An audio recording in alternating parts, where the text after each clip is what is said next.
नमस्कार, मेरा नाम साहिल कुमार है और आप एक न्यूज़ 24 देख रहे हैं। जी, आपको बता दें कि जिस प्रकार से कल नेता प्रतिपक्ष तेजस्वी यादव ने कहा कि नीतीश कुमार अब ओल्ड मॉडल हो गए हैं और ये जो मंत्रिमंडल का विस्तार उन्होंने किया है, वो उनका अंतिम विस्तार है। आज हमारे साथ विशेष रूप से बातचीत करने के लिए पूर्व विधान परिषद सदस्य जो है हमारे साथ मौजूद हैं। सबसे पहले तो सर स्वागत है आपके।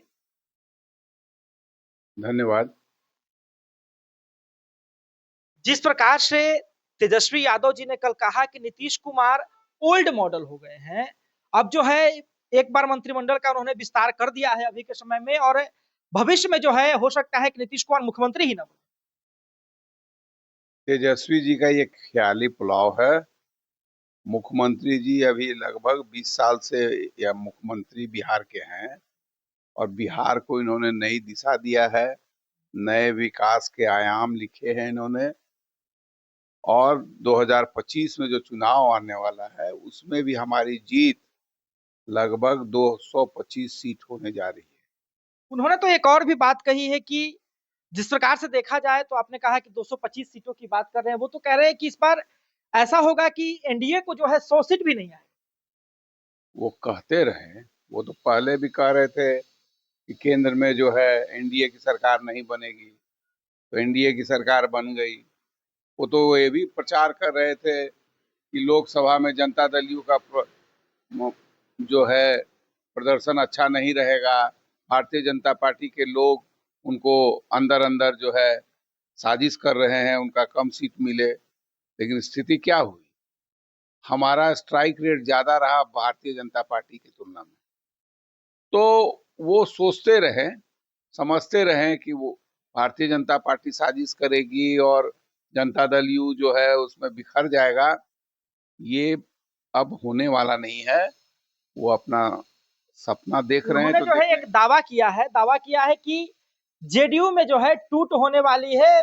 बीजेपी के साथ बहुत सारे लोगों का डील हो गया, जेडीयू खत्म हो जाएगी। ये सब कहानी बहुत दिनों से चल रही है, कहते रहता है लोग। शासन तो जेडीयू का ही है ना, वो भी तो जेडीयू के साथ आके शासन 2 बार कर चुके हैं। उनको तो नीतीश जी ही अवसर दे दिए, 15 में नीतीश जी ही उन लोगों को रिवाइव कर दिए। अब फिर दोबारा जो है उनको 22 में मौका दे दिए। तो उनको तो मौका नीतीश जी देते रहे, जब चाहे हैं देते रहे। भारतीय जनता पार्टी तो उनको मौका नहीं दी है। तो हम लोग तो जिसके साथ रहेंगे उसी की सरकार बनेगी। और हमारे पास इतना वोट है कि हमें ही सब लोग खोज रहे हैं। प्रतिदिन अपने पिताजी से क्यों नहीं पूछते हैं? वो तो रोज इसी आशा में बैठे हुए हैं कि कब नीतीश जी मेरे पास आ जाएंगे, आने वाले हैं, कल आ जाएंगे, परसों आ जाएंगे। तो स्वयं अपने पिताजी से क्यों नहीं पूछते हैं? वो क्यों इस तरह का बयान दे रहे हैं? एक और जो बड़ी बात है कि आपने कहा कि जिधर रहेंगे उसकी सरकार रहेगी। 21वीं बात के ऊपर कहा जा रहा है कि नीतीश कुमार डर की राजनीति अपनाए हुए डराते हैं लोगों को कि हम आपके साथ नहीं रहेंगे तो आपकी सत्ता में सरकार नहीं आएगी। नहीं, नीतीश जी किसी को डराते नहीं। नीतीश जी अपनी नीतियों पर चलते हैं, विचारों पर चलते हैं और उसके हिसाब से कभी कभी कोई डिफरेंसेस हो जाता है तो उससे अलग हो जाते हैं और अपने विचार से, उनके विचार से जो लोग सहमत रहते हैं वो आ जाते हैं और वो सरकार चलाते हैं। ऐसा अभी तक देखा है आपने? भारतीय जनता पार्टी हमारा गठबंधन है बहुत दिनों से, ज्यादातर टाइम तो हम लोग भारतीय जनता पार्टी के साथ रहे हैं, उनके साथ भी रहे हैं। तो कुल मिला जुला के उनके साथ तो हम लोग लगता है कि 32-34 महीना रहे हैं। लेकिन उनके साथ का अनुभव अच्छा नहीं रहा है। इसलिए अब ये बात ही नहीं है कि गठबंधन से हम लोग बाहर जाएंगे और या गठबंधन में हमारी ताकत कम है या हमें जो है कोई साजिश करके हटा देगा। ये सब जब तक नीतीश कुमार हैं और एनडीए है में वो नीतीश कुमार जी हैं, तो सरकार नीतीश कुमार जी ही बनाएंगे 2025 में। ये आप लोग लिख लीजिए। तो एक बड़ा सवाल सर ये भी है कि एनडीए के में कहा जा रहा है कि नीतीश कुमार के चेहरे पर चुनाव लड़ा जाएगा, लेकिन स्पष्ट नहीं हो रहा है कि क्या एनडीए की बहुमत आने के बाद नीतीश कुमार ही मुख्यमंत्री बने। अब क्या दूसरा लोग समझ रहा है नहीं समझ रहा है, इससे कोई मतलब नहीं है। किसी के नेतृत्व में आप चुनाव लड़ेंगे और वो मुख्यमंत्री नहीं होगा, ऐसा भी होता है क्या? ऐसी स्थिति आने वाली नहीं है, ऐसी स्थिति आने वाली नहीं है कि किसी को साजिश करने का मौका मिलेगा। और वो तो अपना दूर दूर तक दूर से ही देखते रहेंगे तमाशा। अबरी अपना भी सीट बचा पाएंगे कि नहीं, तेजस्वी जी इस पर विचार करें और इस पर संभल के अपना क्षेत्र पहले बनाएं। वहां से भी उनका बेड़ा गर्क होने वाला है।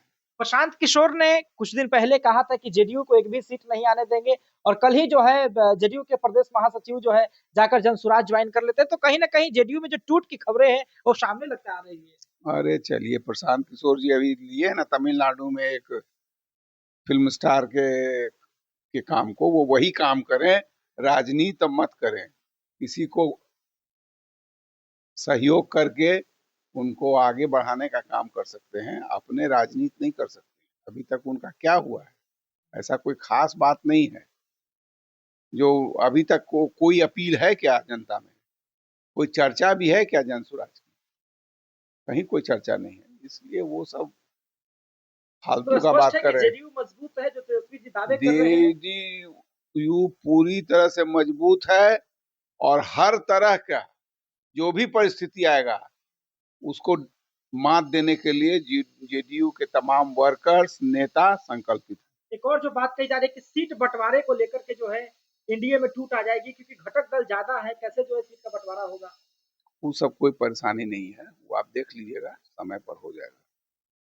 चलिए, तो अभी आपने बकायदा सुना, इन्होंने स्पष्ट तौर पे कहा कि तेजस्वी यादव जो कि नेता प्रतिपक्ष है, उन्हें अपने क्षेत्र पर ध्यान देना चाहिए, ताकि विधानसभा का जब चुनाव आएगा तो उन्हें भी जो है वहां से कम जीत हासिल हो सके।